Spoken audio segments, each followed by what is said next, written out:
Hello everyone, welcome to Toyeen Talks. Enjoy. Until I'll see you in my next video. Stay safe, stay blessed. I love you all. Bye. Ekale. Okay, sure.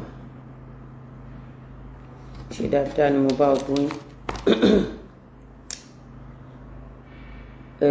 Advert mi da ijo.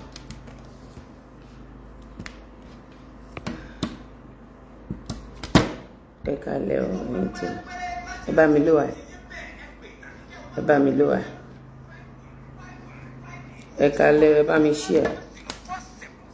For those of you on Instagram.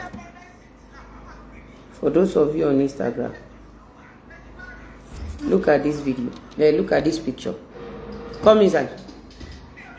For those of you, you see this picture. No let them follow. You see this picture.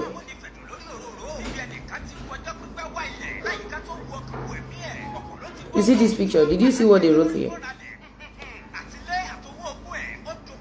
Iyabo, ó máa ṣe sin jáde láyé ni. Iyabo, gbogbo àwọn ọmọ ẹ̀ ló máa rí láṣẹ látorí Priscilla ẹ̀kú òjìdí. Festus ikú àìtọ́jú àti ra pé ìwé kúrèwèrèwè. Gbogbo àwọn ọmọ ẹ̀ ló máa rárí jáde láyé. Iyabo Alice.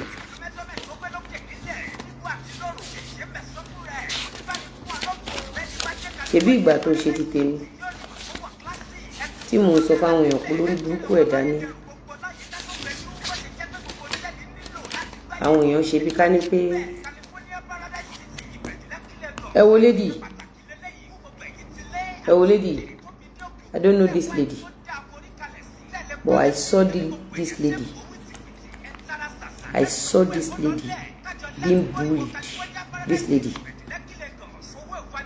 I saw how Iyabo bullied this lady. Let me tag the Igbo. Let me tag all the Igbos. This case here, I want to treat this case because of Iyabo.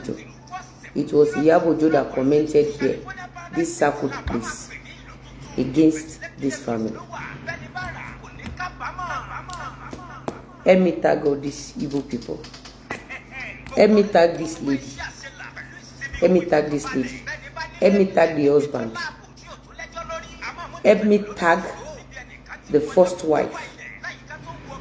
Most especially the first wife. Help me tag the first wife. There's something, I've been watching the family for a very long time. But I don't put my mouth in things that doesn't concern me. The reason why I am contributing to this case is because I saw Iyabo's comment. And this is how Iyabo has been operating to destroy the lot of innocent people. Iyabo, ikú ẹ̀sìn ló máa kú. Ó máa ṣẹ̀sín tí ẹran ẹ máa yí yẹ̀pẹ̀ tó máa ráre jáde láyé. It shows you are the gist lover, Iyabo. This lady,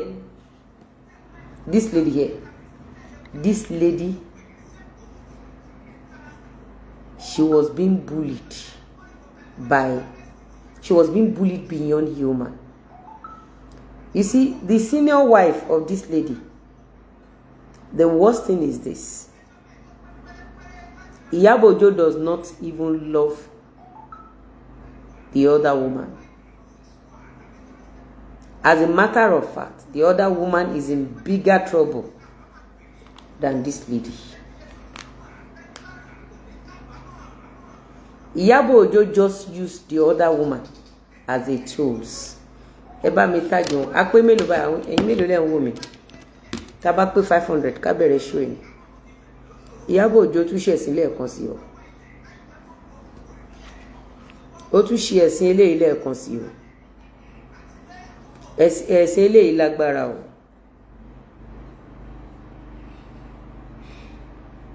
Ẹ̀sìn eléyìí tó ṣe yìí ó lágbára yéye.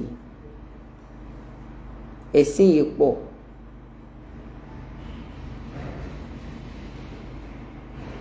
Ẹ̀sìn eléyìí pọ̀. ẹ̀sìn eléyìí pọ̀ Iyabo ó máa ṣẹ̀sìn kúrò láyé ni ẹ̀sìn eléyìí pọ̀ fún ẹ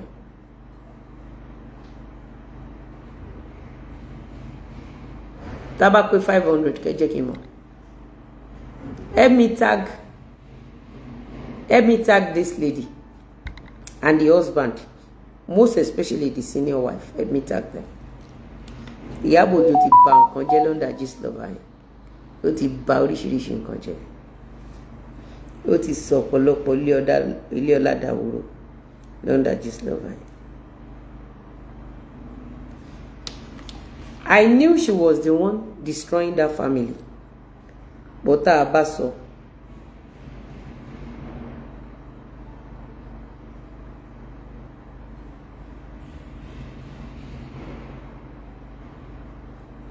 wọ́n á níṣẹ́ ká Iyabo Ojo mọ́bẹ̀ tá bá pé 500 tá bá pé 300 or 400 ẹ jẹ́ kí n mọ̀.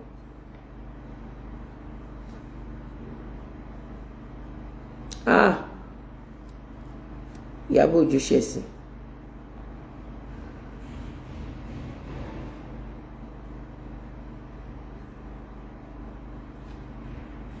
ẹ̀sìn ìpọ̀ tá bá ti pọ̀ sí mo fẹ́ ká ṣí ẹ̀ṣọ́ yìí ẹ bá mi ṣí ẹ̀ṣọ́ yìí ẹ bá mi ṣí ẹ̀ṣọ́ yìí ẹ bá mi ṣí ẹ bá mi ṣí ẹ.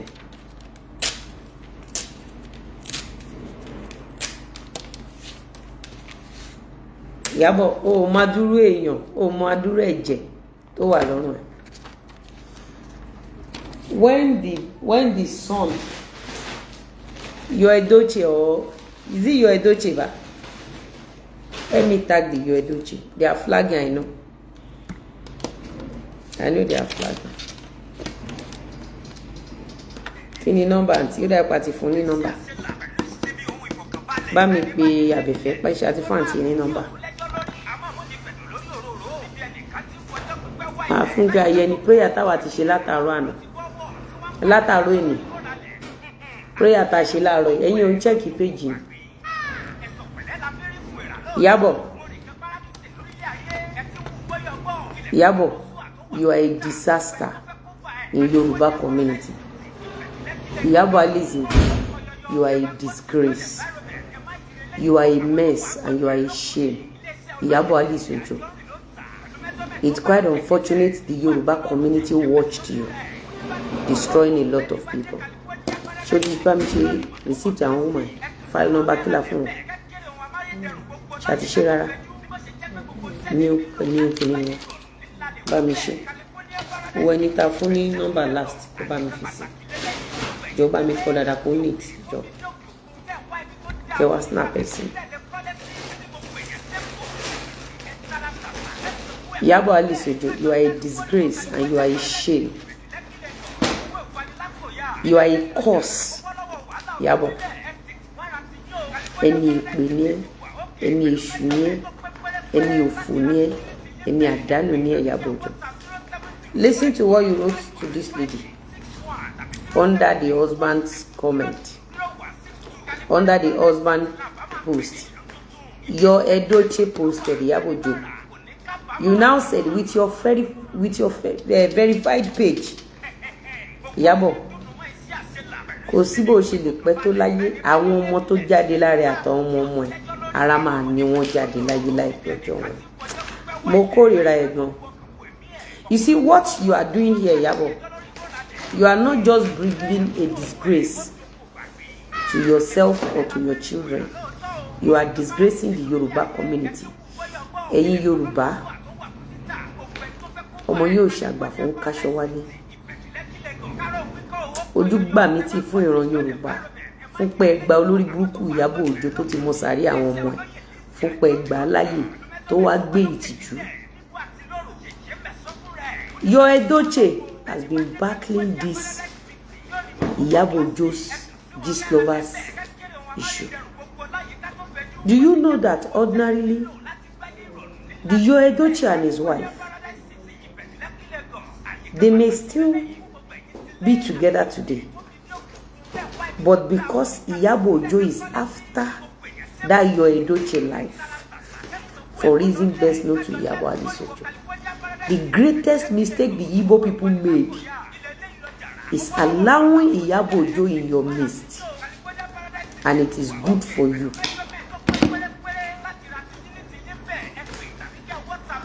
The greatest mistake the Igbo people made is allowing Iyabo Ojo in your midst. Iyabo, is your audacity for me. Your Edochie posted when you did your blue film. Did your Edochie put his mouth in your matter? The way they bullied that your Edochie and the wife, I knew Iyabo Ojo was behind it. I knew it. I knew it. I knew it was Iyabo Ojo. Ordinarily, you see, your Edochie and his wife, they can settle things amicably. But guess what? The first wife, let me give you Cinderella. The second wife, let me give you Queen. The second wife, or let me give you Princess. Your Edochie, it's quite unfortunate that you refuse to face your fear. When I stood against Iyabo Ojo, you knew it was Iyabo Ojo after your life. Iyabo Ojo did not. Iyabo Ojo is after your life, not after your marriage. She just hid under your first wife. Funny enough, your Edochie, did you know who they called Halima Abubakar? Halima Abubakar's case is almost the same thing with your senior wife's case. But your senior wife does not know them. But by now, your Edochie, your senior wife is going through a lot than the second woman. You see, what Iyabo Ojo did to your first wife is she used the woman. She set the woman up by herself. She caged the woman. She tied up the woman's hand. Your first wife that you know, she has fought a lot of battle side by side with you. You know your wife, your normal wife, that your first wife will never leave your side, regardless of whoever have pregnant or whoever you are dating. Your wife knew you very well. She knew you had friends and she never left. But when Iyabo Ojo came,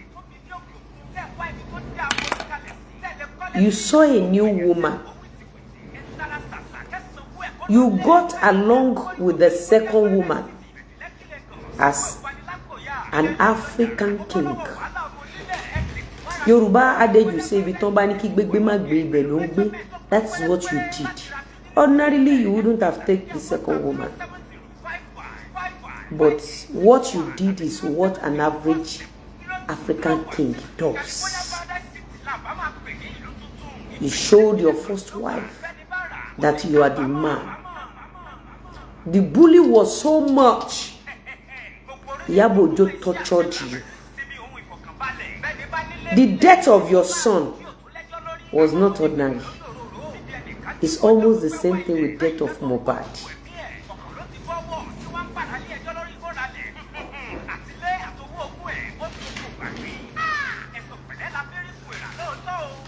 Am I communicating?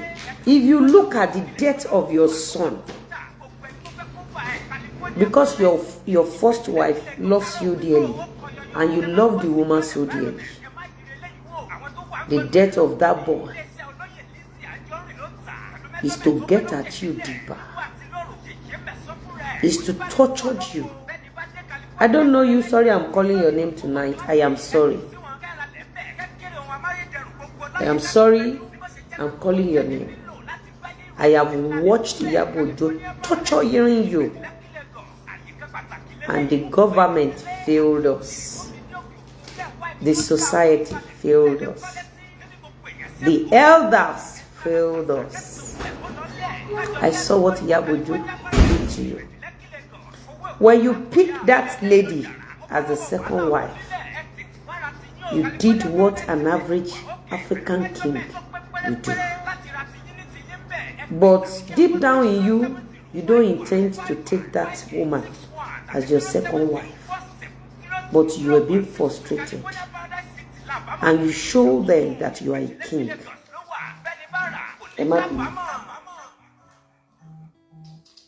Imagine.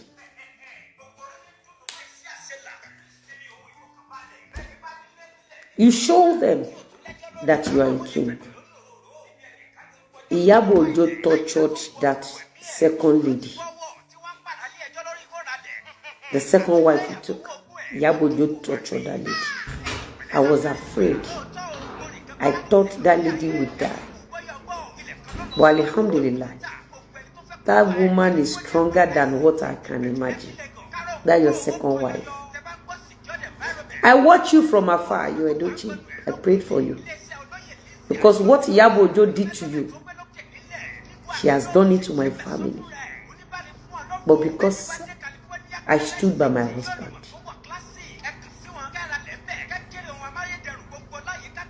I stood by my husband.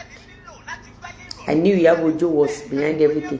Iyabo can come tomorrow and come and snap with you. I don't care. A lot of people that knew Iyabo was their enemy, they wine and dine with Iyabo till their last breath. I mean, when untimely bite took them away. Because their hands were tied. Imagine Iyabo coming under your comment section to pull down a comment. Is the audacity for me. If Iyabo was not the one under this lover, she will not have that liver to come and comment under your post. Have you ever seen me commenting under your post? Because I am not after your downfall. I am not after your death. We have a lot of successful artists in our Yoruba film industry. We have Feti Abalogun, we have Fuluke Daramola, we have a lot.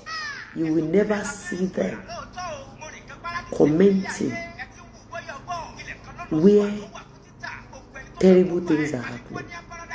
You will never see any Yoruba artist hiding under this lover to bully people to point off in return.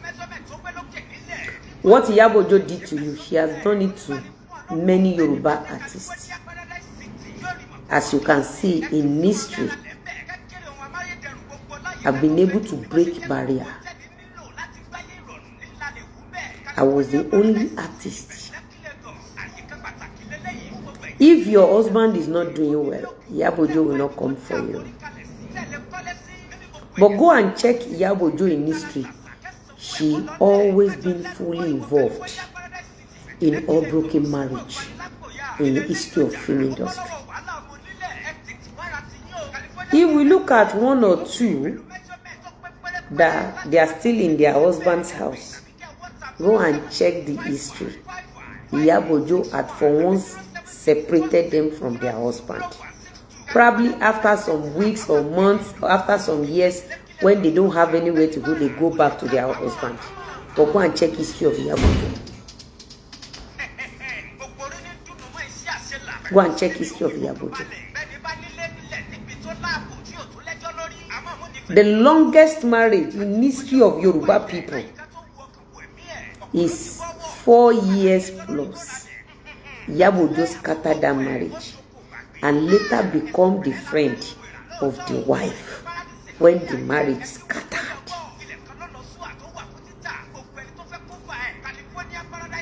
Iyabo find it difficult to separate me and my husband.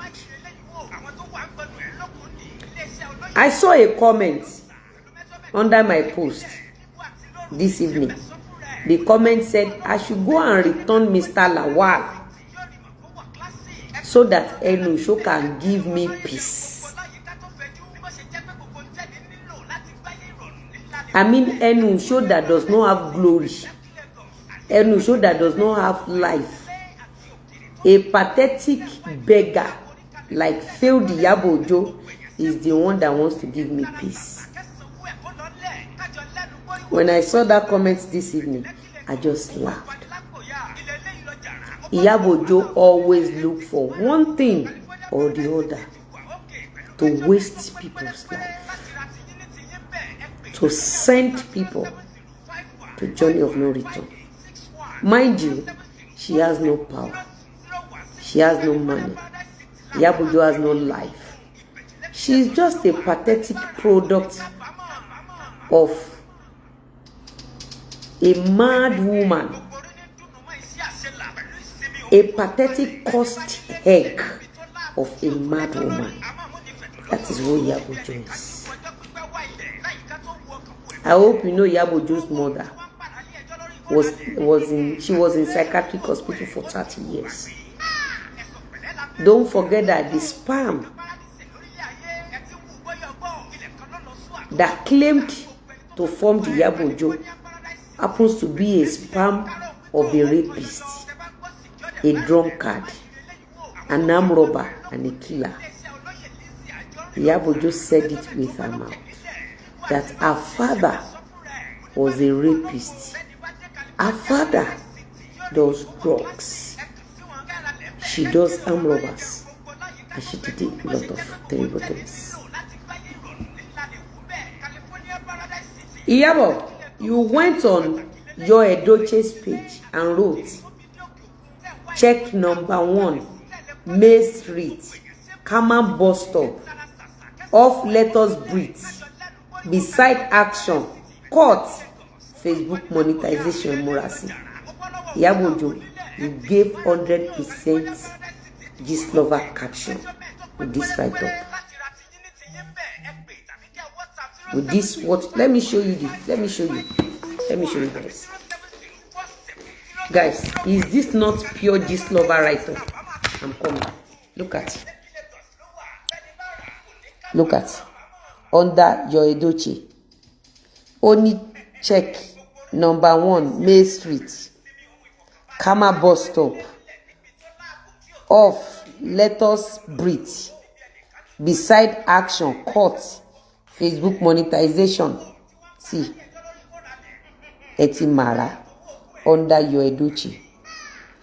Your Edoche, if you don't speak up, Iyabo may waste you as she does to others.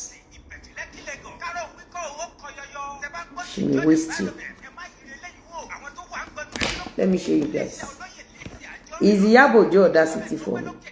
See, check. See, with a verified page, this little wretched broke witch. She said, check number 1, May Street, Kama bus stop, off Letters Breathe, beside Action, Court, Facebook monetization. Etimara.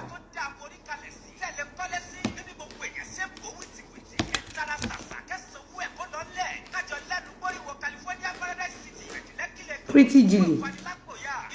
Even if it is 2010, it shows Iyabo is behind this love, attacking people's lives. Before I got married, officially with my sweetheart, a man of honor, a man of integrity. Don't forget Iyabo brought case of Rakumi Onigbana 2019 for you to know that Iyabo is fully operating under that gist lover. Remember the day Esabod came online. When Esabod said, Chef, money. Remember it was Iyabo that swinged in to do two-way calls video. Remember that gist lover was chatting me that Rakumi Onigbana Oshegbe Oshawo. Iyabo was expecting my negative reply to justify the evil she has planned for her children, that she will know that they are burial ground. But unfortunately for Iyabo, I never in my life replied with any negative comments. Return Mr. Lawal. As if Mr. Lawal na teen abi awon olori buruku. Was Mr. Lawal in a picture during 2019? Iyabo lọ́la àwọn tó ń tilẹ̀kùn ọjọ́ èní kò sí kankan nínú ọmọ tó tarí ẹ jáde tó máa filẹ̀ sáyé. Àwọn ọmọ yẹn máa fi ẹlẹ̀ sáyé lọ àdàbí tọ́wọ́ ẹ bá mọ́. I knew it was Iyabo after this lady's life. When people said, kí ló fàjà wà àti Iyabo, the question I asked them, was Lizzy Anjorin the only one Iyabo attacking? Will Lizzy Anjorin be Iyabo last victim? If we did not speak up, Iyabo will waste this young lady here, the second wife of Yedoshi. Iyabo, when your mother was doing Ashewo up and down,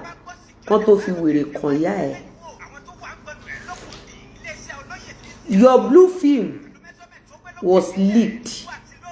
Did any celebrity put their mouth? Iyabo, our dearest senator, when your voice was leaked, when you were crying for our dearest senators' pennies, did Edochie put his mouth?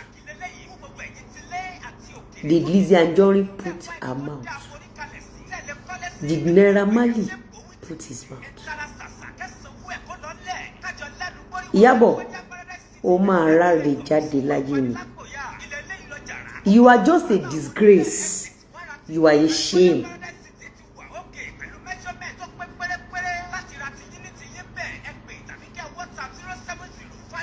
Iyabo, Alice Ojo, kò sí ọmọ ẹ kankan tó máa bu yẹ̀pẹ̀ sí ẹ lójú. Gbogbo wọn ló máa fi ẹ lẹ̀ sáyé lọ tọmọtọmọ ọmọ ẹ. I have never seen evil cursed soul like Iyabo Alice Ojo. I saw this post today. I reshared it for yesterday, but I don't know what. I just saw it on my page. I don't even know who reshared, but I know it was on my page. You know, that page I have a lot of people. Today I now saw when Iyabo Ojo gave pure gist lover check number 1 May Street. That is gist lover.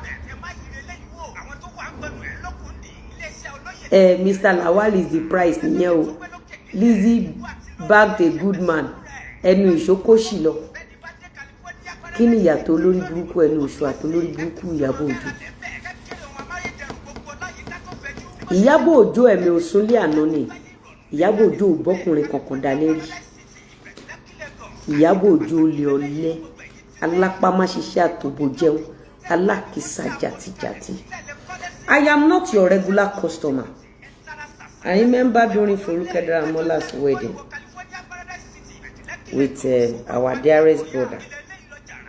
This lover would jẹ́ kí Foluke Daramola kó drink water drop kan. Iyabo Ojo kò sí onítíátà kan tó ṣe ìgbéyàwó lójú ẹ̀mí ẹ̀ in history tó da ìgbéyàwó yẹn rú.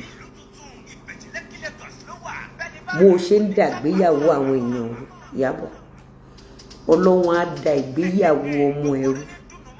Ọlọ́run á da ìgbésí ayé àwọn ọmọ ẹ̀ rú. Ọlọ́run á fi ara ní àwọn ọmọ ẹ̀, Iyabo Alice Ojo. Ọlọ́run á bà ti àwọn ọmọ ẹ̀ jẹ́, Ọlọ́run á bà tọmọ ọmọ ẹ̀ jẹ́.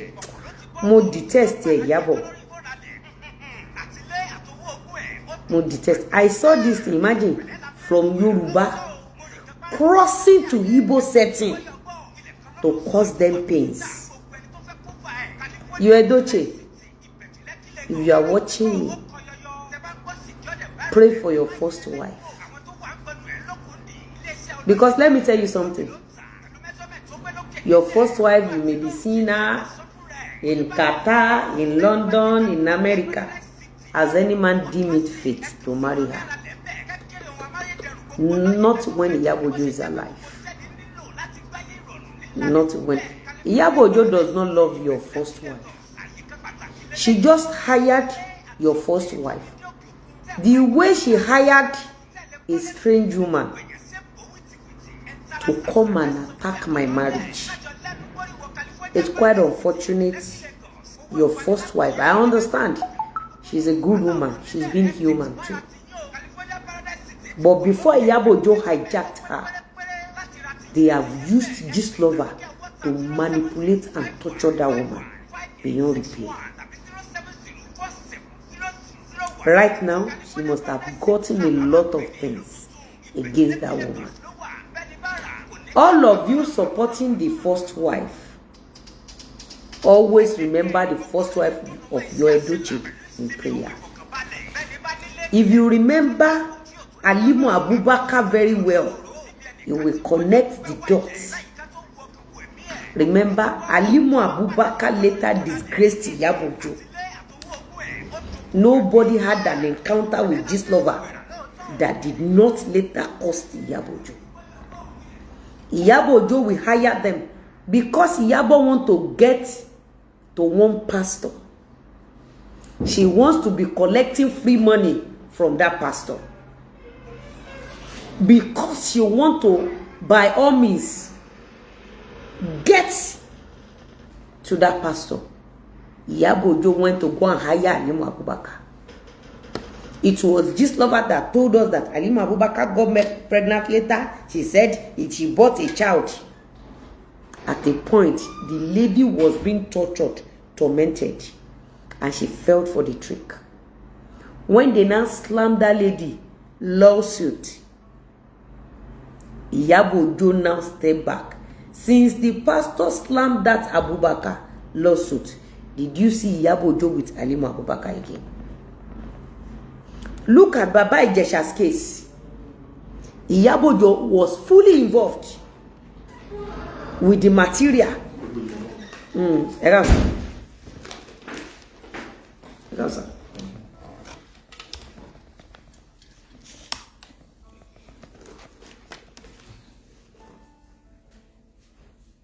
She was fully involved. She was never a friend to that woman. The woman that called Ijesha for shooting. Left for Omoba Pemu. That woman can hate Ijesha. She can fault Ijesha. But Omoba Pemu will never single-handedly send Ijesha to prison. Remember later, Omoba Pemu and Iyabo later fought. Dirty is on Google. Your Edochie, if you are watching me tonight, the only way you can stay strong and live for your beautiful children is to face your fear. This comment alone that Iyabo did is enough for you. She did the same thing for me. The same write-up she did for me.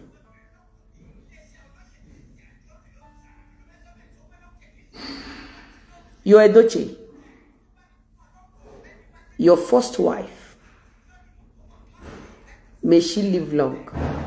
Your Edochie, may you live long. Your second wife, may she live long too. May you never cry over any of your children again. Your Edochie, fight for your children.